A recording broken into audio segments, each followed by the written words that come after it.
Hello everyone, we are Team 4, Golden Dragons. Our team has 5 members. Today, we will give you an interesting presentation about the topic, the relationship between food and culture in Britain. A note here is that today we just focus on British typical food. Our serving includes 4 parts, equivalent to 4 meals per day of British: breakfast, lunch, tea and dinner. There are 2 parts in each meal: description of the meal and what does that meal tell about the British culture. Okay, let's go! Hello, my name is Thanh Minh. I'm going to talk about the first British meal in the day, breakfast. The UK is famous for a number of food items, but of all the food items listed on the classic British menus, there's only one that has stood the real test of time. It's the British full breakfast. It dates back as far as the 1300s, making it one of the longest-standing traditional dishes in British history. Breakfast is usually eaten between about 7 a.m. and 9 a.m., but can be enjoyed at any time of the day. It's also called a fry-up, since nearly all ingredients are prepared by frying. As you can see, here's a picture of traditional British full breakfast. It's a cooked meal consisting of baked bacon, eggs, sausages, fried bread, mushrooms, fried tomatoes, and often a slice of black pudding. It's accompanied by tea or coffee. These days, breakfast may also include other items such as baked beans. The breakfast not only looks delicious, but it also tells us a lot about British history and people. First, let's find out more about the history of traditional full breakfast. Looking at the overview graph, you can see that it began with the gentry, before then being adopted by the Victorians, who refined the tradition into an art form. Then came along the Edwardians, who standardized the ingredients, giving the full breakfast that the British mostly eat today. And let's go for more detail in each period. The first one is the gentry. For them, breakfast was considered to be the most important meal of the day, and a very important social event. The breakfast table was an opportunity for the gentry to show their hospitality and to display the wealth of their estates in the quality of the meats, vegetables, and ingredients produced on the surrounding lands. And what about the Victorians? They considered the gentry as the social model and adopted the gentry's notion of the British breakfast as an important social event to advance themselves socially. Breakfast is also an opportunity to demonstrate their wealth, good taste, and social upbringing. The Edwardians are people who spread the full British breakfast nationwide. They made standard ingredients like those nowadays easier to prepare, and during the Industrial Revolution, the middle classes and the working classes began to eat a full British breakfast and to see it as a traditional family meal. Not only does the full breakfast tell us about history, but it also shows some facts about British people. The British really value breakfast. They say that it's the most important meal in the day.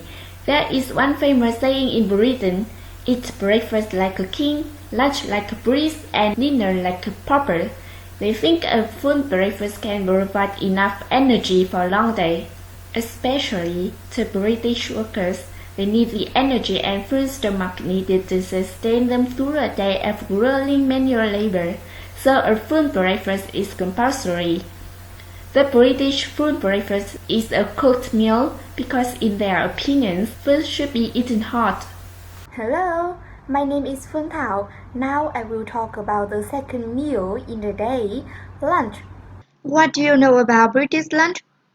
Do you know that lunch is sometimes called luncheon?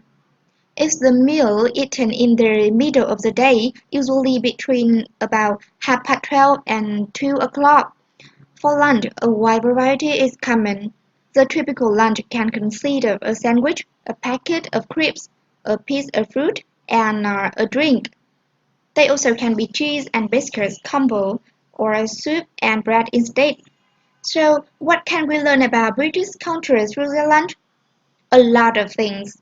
The reasons the British have such lunch is because of two reasons related to their culture, people taste, and life in Britain. The first one, I believe that you also have the same question as me. Why? Why does the British go for a sandwich, cheese, biscuits, soup and bread, which are not appealing and even bland? It's because at the start of the Second World War in 1939, the UK suffered food shortages, and to avoid imported food quantity, the UK government instituted a system of rationing.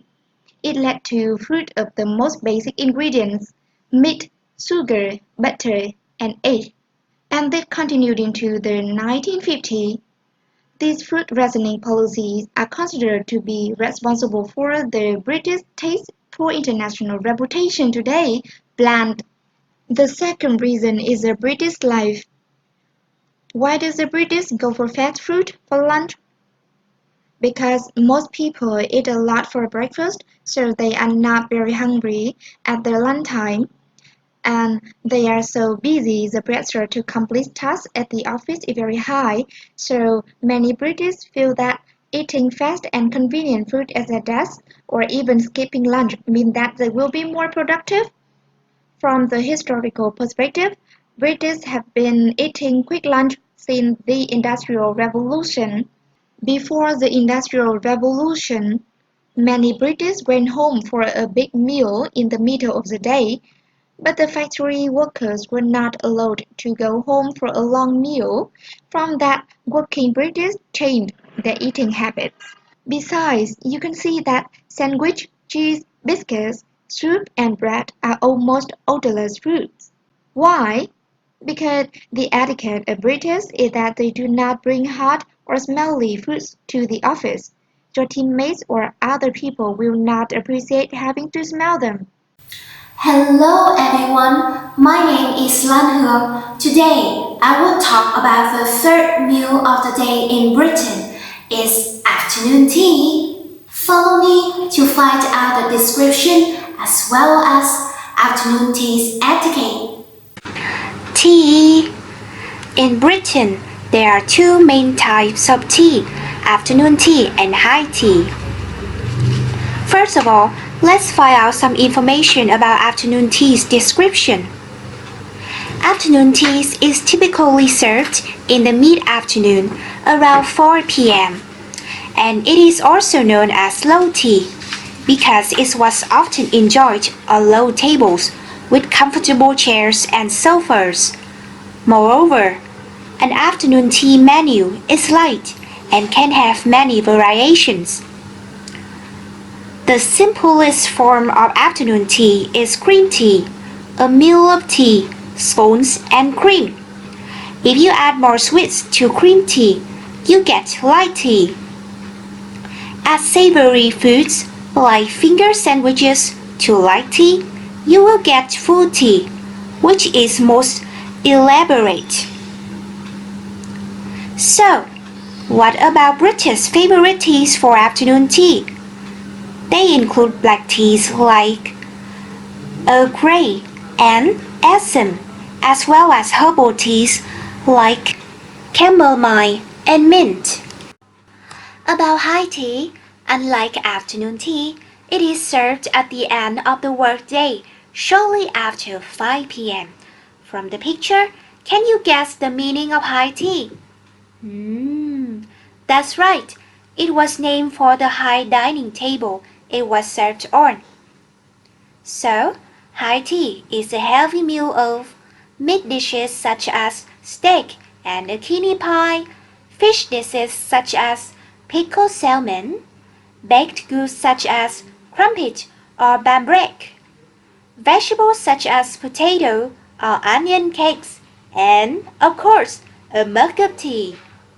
So, why did these two types of tea meals exist in Britain? What is the difference between them? Let's come back to the past to find the answer. Afternoon tea was introduced in 1840 in England by Anne, the 7th Duchess of Bedford. At that time, there was a chance of eating a late dinner around 8 or 9 p.m., thus leaving a long period of time between lunch and dinner. The Duchess became very hungry around 4 p.m. Therefore, she decided to invite friends over for snacks and tea.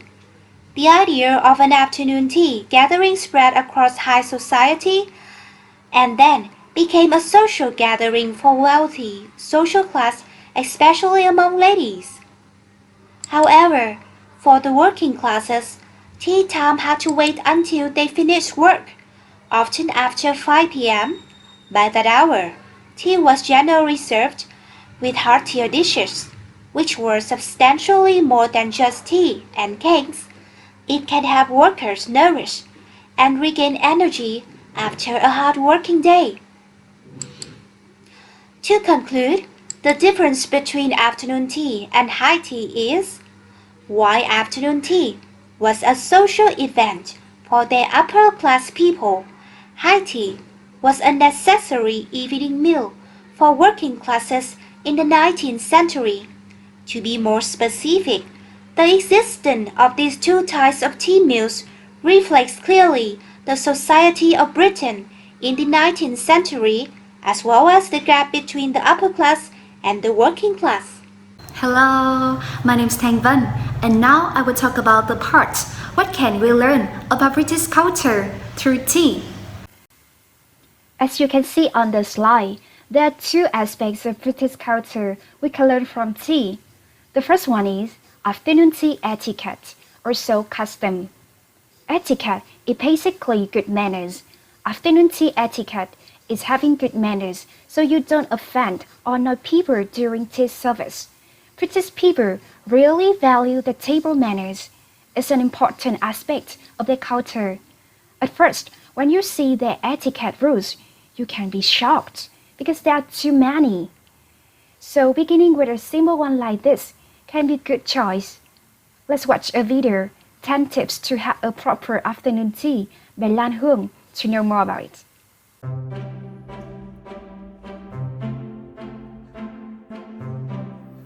Hello everyone, welcome back, it's me Hương. Today in this video, I'm gonna show you 10 tips to have a proper afternoon tea like British. Most afternoon tea spots have a smart casual dress code. You don't have to be in a party dress, but stay away from jeans and sneakers. You should look neat. So today, I'm wearing this dress. Phones, glasses, and any other personal items shouldn't be on the table. Instead, place them on your chair to your left or your right. Have your napkin in half, and then put it on your lap. When you are sitting at a high table, there is no need to lift up the saucer to drink from the teacup. You can just do like that. If you are sitting at a lower table, you should pick up both the cup and the saucer, like this.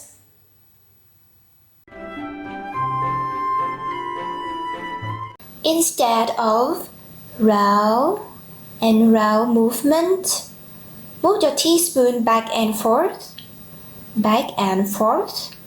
gently folding in the sugar or milk.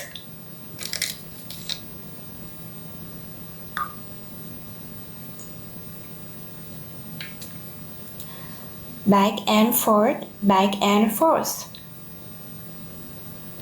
Make sure your spoon doesn't clang or touch the sides of the teacup like that. Also, don't tap your teaspoon to the sides of the teacup. Gently put it down, then pick your tea. Don't cup your hand around the teacup. The teacup should only be held by the handle. Let your thumb and your index meet the middle of the handle with the pinky finger down, not up. No elbows on the table, like this. A bit of leaning is not so bad, but best of all, hands on your lap when you are not using them. Let the tea cool on the table. If it is too hot, don't blow the tea. Don't make loud slurp when drinking your tea. Take small, quiet sips.